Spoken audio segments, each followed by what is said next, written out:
ముందుగా హెడ్లైన్స్. తెలంగాణ భవన్లో బీఆర్ఎస్ నాయకుల ప్రెస్ మీట్.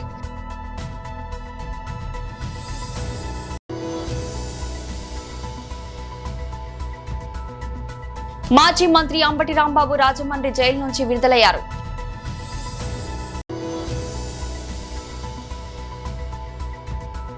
రంజీ ట్రోఫీలో చరిత్ర సృష్టించిన జమ్మూ కాశ్మీర్ జట్టు.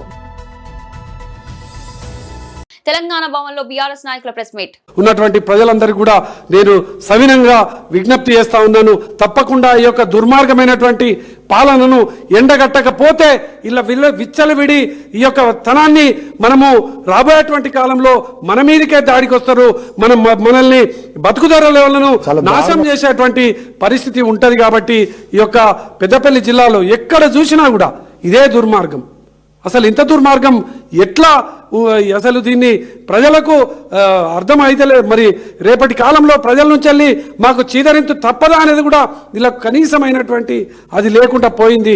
ఖచ్చితంగా ప్రజలకు అందరికీ కూడా నేను ఈ సందర్భంగా విజ్ఞప్తి చేస్తూ రామగుండం నియోజకవర్గంలో రీపోలింగ్ జరగాలి. తప్పకుండా ఎన్నికలను రద్దు చేయాలి. ఎన్నికలు ఇలా మేయర్ని ఎన్నుకున్నాము, ఇంకోటి ఎన్నుకున్నామంటే ఏదైనా కూడా ఇప్పుడు జరిగేటువంటి ప్రక్రియలో జరిగినటువంటి తప్పిదాలు లేదంటే గోదావరికంలో ఉన్నటువంటి సీసీ కెమెరాలన్నీ కూడా చూపెట్టండి. ఇలా మా వాళ్ళందరూ కూడా మా గౌరవ కార్పొరేటర్లుగా ఓడిపోయినటువంటి వాళ్ళందరూ కూడా మొత్తుకుంటా ఉన్నారు. ప్రతి ఒక్క బూత్ దగ్గర జరిగినటువంటి మీ యొక్క విచ్చలవిడితనం, పోలీసులు చేసినటువంటి జులుం, దీనికి అంతటి కూడా వీడియోలన్నీ కూడా క్లియర్గా ఉన్నాయి. మా దగ్గర ఈ బొడ్డు రవీందర్ ఇంటి మీద చేసినటువంటి పోలీసుల దాడికి సంబంధించిన వీడియో కూడా ఉన్నది. దీన్ని కూడా మేము కోర్టులో ఫైల్ చేస్తున్నాం. దీని అంతా కూడా చూపిస్తా ఉన్నాం. ఖచ్చితంగా ఈరోజు పోలీసు స్పందించాలి, ఎలక్షన్ కమిషన్ స్పందించాలని సందర్భంగా మేము డిమాండ్ చేస్తూ చెన్నూరులో జరిగినటువంటి దాడి ప్రజాస్వామ్యానికే గొడ్డలి పెట్టు. వివేక్ వెంకట్ స్వామి మేము గొప్పగా మేము చాలా సున్నితంగా ఈ యొక్క గొప్ప పాలన చేస్తున్నామని చెప్పడం కాదు, సుమన్ను ఇంకా వేరే విధంగా మాట్లాడేటువంటి ప్రయత్నం చేయడం కాదు. నువ్వు చేసినటువంటి ప్రయత్నం ఏంది? అసలు నువ్వు కేతనపల్లి ఓటు వేయడానికి పోవడానికి మెజార్టీ వచ్చినాక నీ ఓటు ఎందుకు? అక్కడ లోపలికి పోయినాక కెమెరాలు లేకుండా బంద్ చేపించి చేతులు ఎత్తేటోళ్లను కిందికి దింపించి గిదేనా ఈ యొక్క ఒక్క మున్సిపాలిటీల మీద గింత దౌర్జన్యమా నీది? గింత దుర్మార్గమా? మంత్రిగా ఉండవచ్చు, డబ్బులు ఉండవచ్చు, అన్నీ కూడా ఎన్ని రోజుల్లో ఉండేటివి కాదు. ఈ ప్రజాస్వామ్యాన్ని కూని చేసినటువంటి, ప్రజాస్వామ్యానికి విరుద్ధంగా పరిపాలన చేసినటువంటి పాలకులకు ఎట్లాంటి గతి పట్టిందో రేపు వివేక్ వెంకటస్వామికి అటువంటి గతి పట్టక తప్పదని ఈ సందర్భంగా తెలియజేస్తా ఉన్నాం. మాజీ మంత్రి అంబటి రాంబాబు రాజమండ్రి జైలు నుంచి విడుదలయ్యారు. ఓకే, సంతోషం. వెళ్ళేటప్పుడు సంతోషమే, వచ్చేటప్పుడు సంతోషమే. ఎందుకంటే 18 రోజుల పాటు ఆల్ ఆర్ బెయిలబుల్ కేసెస్, 18 రోజుల పాటు సెంట్రల్ ప్రిజన్లో ఉండవలసిన పరిస్థితి ఏర్పడింది. దీనికి కారణం ఈ ప్రభుత్వం, పోలీసులు కుమ్మక్కై చేసినటువంటి సంఘటనలు. నేను చాలా వివరంగా గుంటూరు వెళ్ళిన తర్వాత మళ్ళా మాట్లాడతాను. నేను అందరికీ ఈ సందర్భంగా నా ధన్యవాదాలు తెలియజేస్తున్నాను. నాకు ఎవరైతే సపోర్ట్ చేశారో ఈ సంఘటనలో, ఎవరైతే మద్దతు పలికారో వారందరికీ నా హృదయపూర్వక ధన్యవాదాలు. అలాగే కొంతమంది మద్దతు పలకలేదు, వారికి కూడా నా ధన్యవాదాలు. వారు ఏమన్నారంటే పెద్ద మాట అన్నారు, దానికి కూడా నేను గుంటూరు వెళ్ళిన సమాధానం చెప్తా. అదేమన్నారంటే అసహ్యంగా మాట్లాడితే దాడులు చేయరా అని. అసహ్యంగా మాట్లాడితే దాడులు చేయదలుచుకుంటే ఎంతమంది మీద చేయాలి? అసహ్యంగా మాట్లాడే వాళ్ళ మీద అది ఒక అంశం. వాళ్ళకు కూడా నేను రేపు నా సమాధానాన్ని తప్పనిసరిగా చెప్తా. 18 రోజులు నన్ను జైల్లో పెడితే నేను భయపడతాననుకున్నారేమో. భయపడే ప్రశ్న ఈ అంబటి రాంబాబుకు ఉద్భవించదని మనవి చేస్తున్నా. ఎందుకంటే ఈ చంద్రబాబు నాయుడు గారి ప్రభుత్వం వచ్చినప్పుడే జైల్లో ఉండటానికి సిద్ధపడ్డానని కూడా ఈ సందర్భంగా మనవి చేస్తున్నాం. నన్ను హింసించాలని, నన్ను జైల్లో పెట్టాలని చంద్రబాబు, లోకేష్ ఎప్పటి నుంచో ప్రయత్నం చేస్తున్నారు. ఎక్కడో దొరికాను, లోపల పెట్టారు. చూద్దాం, టైం విల్ కమ్ అగైన్. పరిస్థితులు మళ్ళా మారతాయి. ఈ పాపానికి వారు పరిష్కారం చేయక తప్పదని కూడా ఈ సందర్భంగా నేను మనవి చేస్తున్నాను. రాజమండ్రి సెంట్రల్ ప్రిజన్ నాకు పట్టుదలను పెంచే ఒక శిక్షణా కేంద్రం అని కూడా ఈ సందర్భంగా నేను మనవి చేస్తున్నాను. మరింత పట్టుదలగా, మరింత కసిగా ఎన్ని కేసులు పెట్టినా, ఎన్ని రోజులు జైల్లో ఉన్నా ఒక్క అడుగు కూడా వెనక్కు వెయ్యను. జగన్మోహన్ రెడ్డి గారి నాయకత్వంలో ఈ కూటమి ప్రభుత్వాన్ని ప్రజాస్వామ్యబద్ధంగా కూల్చేంత వరకు ఈ పోరాటం ఆగదు. ఎన్నిసార్లు జైల్లో పెట్టినా వెనక్కు వెళ్లే ప్రశ్న లేదు. అన్యాయంగా, అక్రమంగా జైల్లో పెట్టారు. నా ఇల్లు దహనం చేయడానికి ప్రయత్నం చేశారు, నా కార్లు బగలగొట్టారు, నా ఆఫీస్ బగలగొట్టారు, నా పెళ్ళాం బిడ్డల్ని తరిమి కొట్టారు, నన్ను చంపడానికి ప్రయత్నం చేశారు, తీసుకొచ్చి జైల్లో పెట్టారు. రంజీ ట్రోఫీ చరిత్రలో జమ్మూ కాశ్మీర్ జట్టు సరికొత్త అధ్యాయాన్ని లభించింది. దేశవాళీ క్రికెట్ బలహీన జట్టులో ఒకటైన బెంగాల్ ను మట్టి కరిపించి తొలిసారి ఫైనల్లో అడుగుపెట్టింది. కళ్యాణిలోని బెంగాల్ క్రికెట్ అకాడమీ మైదానంలో బుధవారం ముగిసిన సెమీఫైనల్ మ్యాచ్ లో 4వ రోజు జమ్మూ కాశ్మీర్ 6 వికెట్ల తేడాతో ఘన విజయం సాధించింది. గత కొన్నేళ్లుగా రెడ్ బాల్ క్రికెట్ లో నిలకడగా రాణిస్తున్న కాశ్మీర్ జట్టుకు ఇది అతిపెద్ద చారిత్రాత్మక విజయం. ఈ మ్యాచ్ లో జమ్మూ కాశ్మీర్ విజయంలో కీలక పాత్ర పోషించింది వారి బౌలర్లే. ముఖ్యంగా 3వ రోజు ఆటలో బెంగాల్ ని రెండో ఇన్నింగ్స్ లో కేవలం 99 పరుగులకే కుప్పకూల్చి మ్యాచ్ ని తమ వైపు తిప్పుకున్నారు. సిమ్ ఆల్రౌండర్ అకీబ్ నబీ 4 వికెట్లతో బెంగాల్ పతనాన్ని శాసించగా అతనికి సునీల్ కుమార్ చక్కటి సహకారం అందించారు. దీంతో జమ్మూ కాశ్మీర్ ముందు 126 పరుగుల స్వల్ప లక్ష్యం నిలిచింది. అనంతరం లక్ష్య ఛేదనకు బరిలోకి దిగిన జమ్మూ కాశ్మీర్ కు ఆరంభంలోనే ఎదురు దెబ్బ తగిలింది. బెంగాల్ పేసర్లో మహమ్మద్ షమీ, అక్షర్ దీపెత్ విజృంభించడంతో శుభం పుండీర్, కెప్టెన్ పరాస్ జిగ్గా త్వరలోనే వెనుతిరిగారు. ఈ దశలో క్రీజ్ లోకి వచ్చిన అబ్దుల్ సమద్ ఎదురుదాడికి దిగాడు. షాబాజ్ అహ్మద్ బౌలింగ్ లాగ్ కు ఎక్స్ట్రా కవర్ మీదుగా 2 భారీ సిక్సర్లు బాది మ్యాచ్ స్వరూపాన్ని మార్చేశాడు. మరోవైపు వంశత్ శర్మ నిలకడగా ఆడుతూ స్కోర్ బోర్డు నిలిపించాడు. చివరగా ముఖేష్ కుమార్ బౌలింగ్ లో 6 కొట్టిన వంశత్ జట్టుకు చిరస్మరణీయ విజయాన్ని అందించాడు. విజయం ఖరారు కాగానే జమ్మూ కాశ్మీర్ ఆటగాళ్ల ఆనందానికి అవధులు లేకుండా పోయాయి. మైదానంలోకి పరిగెత్తుకొచ్చి తమ కోచ్ ను గాల్లోకి ఎగిరేసి సంబరాలు జరుపుకున్నారు.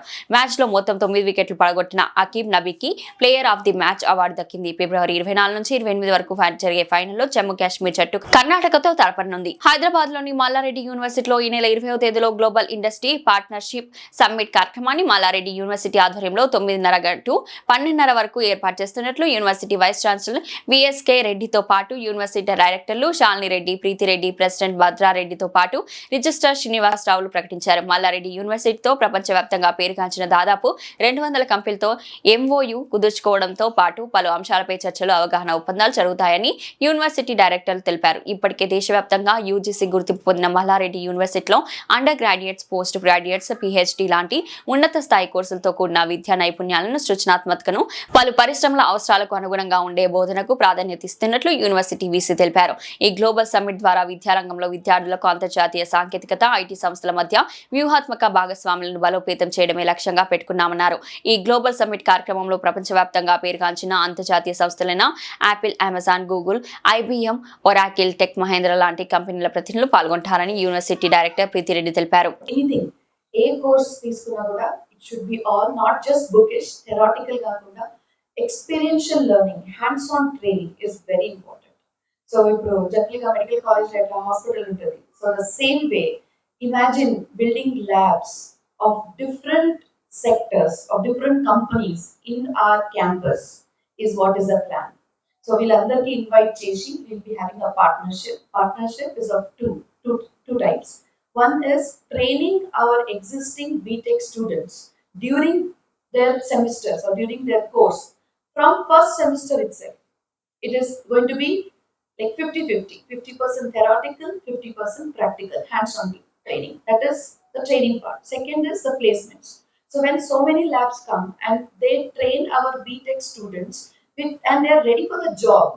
So while we got a lab setup, lab level training is there, they will be ready for what the generation needs, what the company needs.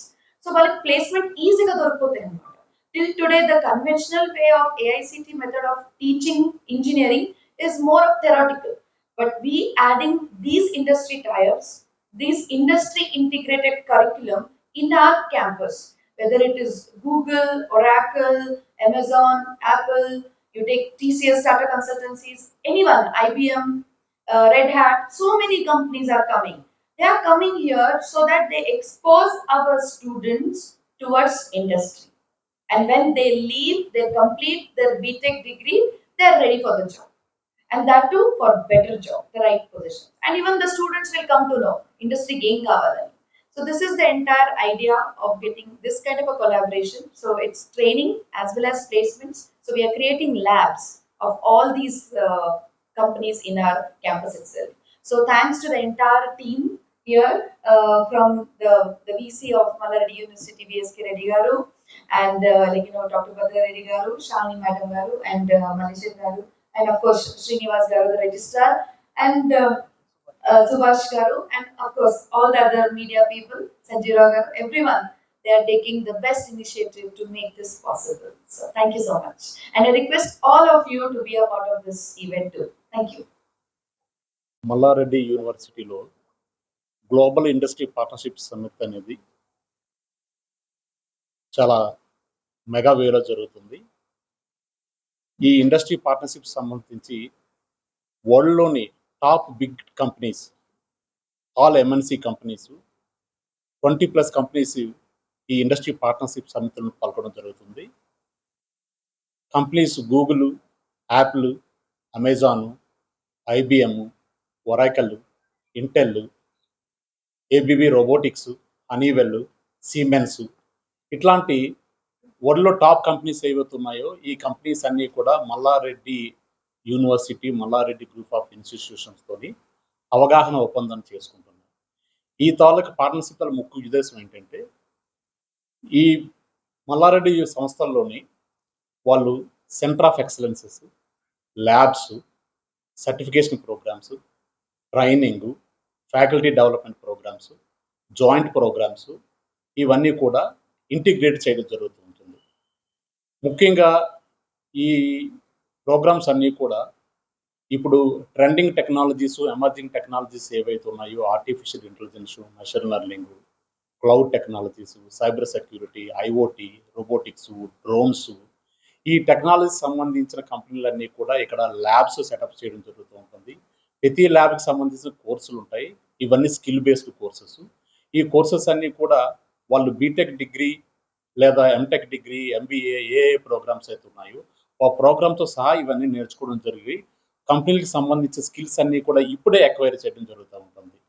ఈ స్టూడెంట్స్ అన్నీ కూడా హ్యాండ్స్ ఆన్ ప్రాజెక్ట్స్, స్కిల్స్ అనేవి వాళ్ళు చదువుకునేటప్పుడే చేయడం వల్ల వాళ్ళకి ఆల్రెడీ ఆ technology మీద ఎక్స్పర్టైజ్ వస్తుంది. ఎందుకంటే దాన్ని ఆల్రెడీ వర్క్ చేసి ఉంటారు కాబట్టి. ఈ కంపెనీలు అన్నీ రేపు ఉదయం ఇంటర్న్షిప్స్ కానీ ప్లేస్మెంట్స్ కానీ వచ్చేటప్పుడు వీళ్ళకి ఆల్రెడీ ఈ టెక్నాలజీ యూసేజ్ మీద అప్పటికే ఎక్స్పర్టైజ్ ఉంది కాబట్టి వీళ్ళు ఎక్కువ నెంబర్ ఆఫ్ స్టూడెంట్స్ సెలెక్ట్ అవ్వడానికి కూడా అవకాశం ఎక్కువగా ఉంటుంది. ఈ పర్టికులర్ పార్ట్నర్షిప్ సమిట్ అనేది engineering, technology, pharmacy, medical, health care, agriculture disciplines ఏవేవైతే ఉన్నాయి మల్లారెడ్డి యూనివర్సిటీలో ఇవన్నీకి సంబంధించి ఎంగేజ్మెంట్ జరుగుతూ ఉంటుంది. దీనికి మల్లారెడ్డి సార్ తాలూకా ముఖ్య ఉద్దేశం ఏంటంటే, ఆయనకి ఈ ప్రపంచ ప్రఖ్యాతిగాంచిన కంపెనీలతోని ఆ కంపెనీలన్నీ కూడా మల్లారెడ్డి విద్యా సంస్థ లోపలే ఉండాలి. అందులోని ఆ కంపెనీస్ తాలూకా టెక్నాలజీ యూజ్ చేసుకుని పిల్లలందరికీ రెడీ చేసి ప్రపంచానికి చిన్న నైపుణ్యం గల ఇంజనీర్లని తయారు చేసి ఈ ఇండస్ట్రీకి అందించే ఉద్దేశంలో ఈ ప్రయాణం అంతా జరుగుతూ ఉంటుంది. సో ఇందులో భాగంగానే ఈ ఇండస్ట్రీ పార్ట్నర్షిప్ సమితి జరుగుతుంది. చాలా కంపెనీ తాలూకు ప్రతినిధులు డైరెక్ట్ వాళ్ళందరూ ఇక్కడికి వచ్చి వాళ్ళ తాలూకా ఎక్స్ప్రెషన్ ఆఫ్ ఇంట్రెస్ట్ మల్లారెడ్డి తాలూకా విద్యా సంస్థలతోని వాళ్ళు ఏమేమి చేయాలనుకుంటున్నారు అనేది తెలియజేయడం జరుగుతూ ఉంటుంది. ఈ సమితి అవ్వగానే దీని తాలూకు సంబంధించిన తాలూకా initiatives, process, lab setting up, technologies, transformation ఇవన్నీ కూడా పిల్లలకి అందజేయడం జరుగుతుంది. ఇది దీని యొక్క ముఖ్య ఉద్దేశం. భద్రాద్రి కొత్తగూడెం జిల్లా దుమ్మపేటలో బార్ అసోసియేషన్ ఆధ్వర్యంలో న్యాయవాదులు నిర్వహించిన ధర్నా ర్యాలీని ఎమ్మెల్యే జారే ఆదినారాయణ పాల్గొని సంఘీభావం తెలిపారు. హైదరాబాద్ లో న్యాయవాది ఖాదీర్ హత్యను ఖండిస్తూ రాష్ట్రంలో న్యాయవాదుల రక్షణ కోసం ప్రత్యేకంగా అడ్వకేట్ ప్రొటెక్షన్ యాక్ట్ అమలు చేయాలని న్యాయవాదులు డిమాండ్ చేశారు. ఈ సందర్భంగా మాట్లాడుతూ న్యాయవాదులు సమాజంలో న్యాయ కోసం పోరాడే శక్తులని, వారి భద్రత రాష్ట్ర ప్రభుత్వ బాధ్యత అని పేర్కొన్నారు. ఖాదీర్ గారి హత్య ఘటన బాధాకరమని, ఇలాంటి సంఘటనలు పునరావృతం కాకుండా కఠిన చర్యలు తీసుకోవాల్సిన అవసరం ఉందన్నారు. న్యాయవాదుల రక్షణకు చట్టపరమైన చర్యలు తీసుకునేలా ప్రభుత్వ దృష్టికి తీసుకెళ్తారని ఎమ్మెల్యే జారీ ఆదినారాయణ హామీ ఇచ్చారు. ఈ న్యాయ వ్యవస్థ మరి తప్పకుండా మరి న్యాయం కోరే దిశలో పనిచేస్తున్నప్పుడు న్యాయవాదుల మీద జరిగిన దాడుల్ని మనం చేయగలిగితే న్యాయం మరి నిలిచి ఉండదు అని చెప్పేసి తెలియజేస్తా ఉన్నాను. కాబట్టి ఈ అంశం మీరు ఏదైతే న్యాయ సంబంధమైన అంశాల మీద చేస్తున్న పోరాటానికి నా మద్దతుతో పాటు ఈ అంశాన్ని ప్రభుత్వ దృష్టికి తీసుకెళ్తారని చెప్పేసి తెలియజేస్తాం. అనంతపురం నగరంలోని రుద్రంపేట పంచాయతీలో భూమి బాధితులు మాట్లాడుతూ వివిధ పత్రికలలో కథనం అనుచరులు భూమిని కబ్జా చేశారని అన్నారు. కానీ వాస్తవం ఏమిటంటే ఇది కబ్జా అనే దానికంటే మాదిగల భూమిని కబ్జా చేశారని చెప్పవచ్చు. కనీసం మా భూమిని కబ్జా చేశారని చెప్పుకోవడానికి ఇదివరకు మీడియా ముందు కూడా రాలేని పరిస్థితి. రుద్రంపేట పంచాయతీలోని మాదిగలమైన మేము 12 కుటుంబాలమైన మేము ప్రతిరోజు కూలిపోతే కూడా ఇల్లు గడవని పరిస్థితి మాది. మాకు భూమి 135/19 లీటర్ సర్వే నెంబర్ మాది. ఈ భూమి మా తాత నల్లప్పకి సంబంధించింది. మా దగ్గర అన్ని ఎవిడెన్స్ ఉన్నాయి. అయినా కూడా మా భూమిని ఆక్రమించారు కనుక మా మీద దయ ఉంచి కలెక్టర్, ఎస్పీ మాకు న్యాయం చేయవలసిందిగా కోరుతున్నాం. అనుచరుడు కబ్జా అని చెప్పి రాసినారు. అనుచరుడు కబ్జా కాదు, ఇది మాదిగల భూమి కబ్జా చేసినారని నేను ధైర్యంగా మీ మీడియా ముందు నేను ఈరోజు ఇన్ని ఏండ్లుగా కూడా అట్లీస్ట్ మీడియా ముందరికి వచ్చి చెప్పుకునే దౌర్భాగ్య స్థితిలో మేము మాదిగలమైన మేమున్నాము. రుద్రంపేట గ్రామంలో కొన్ని ఏండ్లుగా జీవనము అట్లీస్ట్ కూలిపోతేనే ఆ రోజు సాయంత్రానికి జీవనం గడుస్తుంది. అలాంటి పరిస్థితుల్లో దాదాపు 12 కుటుంబాలకు సంబంధించిన భూమి 135/13 లీటర్ ఉంది. 135/13 అంటే గతంలో ఇవి ఇనాం భూములు. మా యొక్క సేవలను గుర్చింటి మా మామ వాళ్ళ తాత పేరు నల్లప్ప. ఆ నల్లప్ప ఇప్పుడు డైక్లాట్లో కానీ, ఆర్హెచ్లో కానీ, 10-1లో కానీ, 2013లో డిగ్రీ కాపీ ఉంది.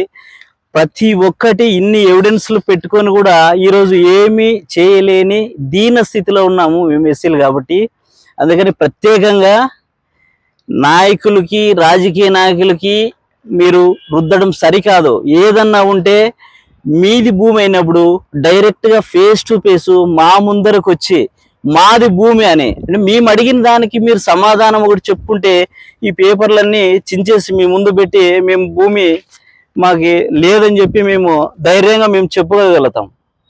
ఈరోజు ఇన్ని ఎవిడెన్స్లు ఉండి కూడా భూమి మీది కాదని అంటే ఒక భూమి రిజిస్టర్ అయిన మాత్రాన మీ భూమి ఎట్లా అవుతుంది చెప్పండి. మీకు 1966లో రిజిస్టర్ అయింది. ఎవరు రిజిస్టర్ చేసినారు అంటే మీరు మాట్లాడరు. గతంలో చాలా ఇబ్బందులు పడినాము, ఇప్పుడు ఇబ్బందులు పడాలన్నంత ఇదిలో లేము మేము. దేనికైనా మేమైతే న్యాయపరంగా పోరాటం చేస్తున్నాము. ఈ పెన్షన్ కూడా రీసెంట్గా మేమే దగ్గరుండి పెన్షన్ వేయించుకున్నాం. అంటే 2019లో 3 ఎకరాల 24 సెంట్లకు కలిపి పెన్షన్ చేసినాం. అప్పుడు ఏం చేసినారు? 1.5 సంవత్సరం తర్వాత ఏం చేసినారు? మీరు దొంగచాటున వచ్చి ఫినిషింగ్ అంతా కూల్చేసినారు. అంటే మాదిగలు చేతగానితనం వారు, మాదిగలు అంటే రాజకీయంగా రాకూడదు, మాదిగలకు భూమి ఉండకూడదు, మాదిగలు ఎదగకూడదు. అంటే మీ ఉద్దేశం ఏమి? మీకు ఒకవేళ తోకలు ఉండొచ్చు, మాకు తోకలు లేవు. కానీ మేము ఈరోజు మీడియా ముఖ్యంగా తెలియజేసేది ఏమంటే మాది ఇప్పుడు ఎవరైతే ఫస్ట్ రోడ్లో నివాసం ఉంటున్నా అంటే వలస వచ్చి ఈరోజు బ్రిటిష్ వాళ్ళు ఏ విధంగా వలస వచ్చి భారతదేశాన్ని దోచినారో అట్లా ఎక్కడో నుంచి వేరే రాష్ట్రాల నుంచి వలస వచ్చి బట్టల షాపు చంద్రశేఖర్ అని నువ్వు ఖబర్దార్ చంద్రశేఖర్ నేను హెచ్చరిస్తున్నా మీడియా ముఖంగా, నువ్వు దొంగచాటున వైఎస్ఆర్ నాయకుల్ని లేకపోతే తోజుర్తి చందునో ఇంగోరో అని నువ్వు అడ్డం పెట్టుకొని వాళ్ళకి అమ్మినాను, వాళ్ళతో మాట్లాడుకోపోండి అని చెప్తున్నావు. మేము నీ దగ్గర బేరసారాలకు రాలా, నా భూమిని నాదని నేను ఈరోజు చేసిన. నీకు ధైర్యం ఉంటే 24 hours టైం ఇస్తున్నారా, సైడ్లోకి రా, మీడియా ముఖంగా నేను భేటీ కూర్చుంటా. నీ భూమి ఎవరు ఎక్కడి నుంచి వచ్చింది, ఎవరు అమ్మినారు నీకే? అంటే డైక్లాట్ అంటే ఆ రోజు బ్రిటిష్ కాలంలో మాలాంటి వాళ్ళని గుర్తించి సేవలకి ఈరోజు భూమి ఇచ్చినారు. డైక్లాట్ లో ఉంది, ఆర్హెచ్ లో ఉంది, 10-1లో ఉంది. ఇన్ని ఎవిడెన్స్లు పెట్టుకొని కూడా మేము చేతగాని వారంలో కూర్చున్నాము. రాజకీయంగా దయచేసి రాజకీయంగా రుద్దొద్దండి మమ్మల్ని. మేము మాదిగలమైనంత మాత్రం మమ్మల్ని వాడుకొని మీరు లబ్ధి పొందొద్దండి. ఇంకోరో ఇన్ఛార్జో ఇంకోరో చేపించినారని చెప్తున్నారు. అది కాదు ముఖ్యము. నీకి పదే నేను చెప్పేది చంద్రశేఖర్ బాగా గుర్తు పెట్టుకో. చంద్రశేఖరే కాదు, దీంట్లో 3 ఎకరాల 24 సెంట్లలో ఉన్న ఏ ఒక్క ఓనర్ అయినా మీది భూమి అయితే 24 గంటల్లో నేను ఛాలెంజ్ చేస్తున్నాను, మీరు రాండి, డెబిట్ కూర్చోండి. గతంలో సిఐ కత్తి శ్రీనివాసులు సార్ అన్నప్పుడు కూడా నేను చాలా తోర్ల పలమాటలు చేసిన. భారతదేశం ఒక గొప్ప సాంకేతిక పరివర్తనకు నాంది పలుకుతుందని, దేశ భవిష్యత్తును తీర్చిదిద్దడంలో ఆర్టిఫిషియల్ ఇంటెలిజెన్స్ కీలక పాత్ర పోషించనుందని Alphabet Google CEO Sundar Pichai అన్నారు. ప్రస్తుత దశను పరివర్తన సమయంగా ఆయన అభివర్ణించారు. బుధవారం ఢిల్లీలో జరిగిన ఒక కార్యక్రమంలో ఆయన మాట్లాడుతూ ఇది టెక్నాలజీ ఆవిష్కరణలో మరియు AI విస్తృత వినియోగంతో నడిచే ఒక దశాబ్ద కాల మార్పునకు నాందిలా అనిపిస్తుందని పేర్కొన్నారు. ఆర్టిఫిషియల్ ఇంటెలిజెన్స్ ద్వారా లబ్ధి పొందేందుకు భారతదేశం ప్రత్యేకమైన స్థితిలో ఉందని, అయితే ఈ అవకాశంతో పాటు గొప్ప బాధ్యత కూడా ఉంటుందని సుందర్ పిచాయ్ చెప్పారు. AI పరిశోధనలో బలమైన పెట్టుబడులు పెట్టాలని, దాని వినియోగానికి అన్ని రంగాలకు విస్తరించాలని ఆయన సూచించారు. సమాజంలో ప్రతి ఒక్కరికి ఆర్థిక వ్యవస్థలోనూ ప్రతి విభాగానికి AI ప్రయోజనాలు చేరేలా పునాది స్థాయి నిర్మాణం జరగాల్సిన ఆవశ్యకత ఆయన వివరించారు. బులెటిన్ ముగించే ముందు హెడ్లైన్స్ మరోసారి. తెలంగాణ భవన్లో బీఆర్ఎస్ నాయకుల ప్రెస్ మీట్.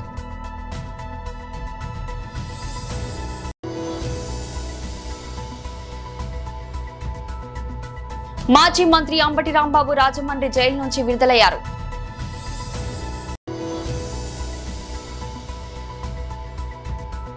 రంజీ ట్రోఫీలో చరిత్ర సృష్టించిన జమ్మూ కాశ్మీర్ జట్టు.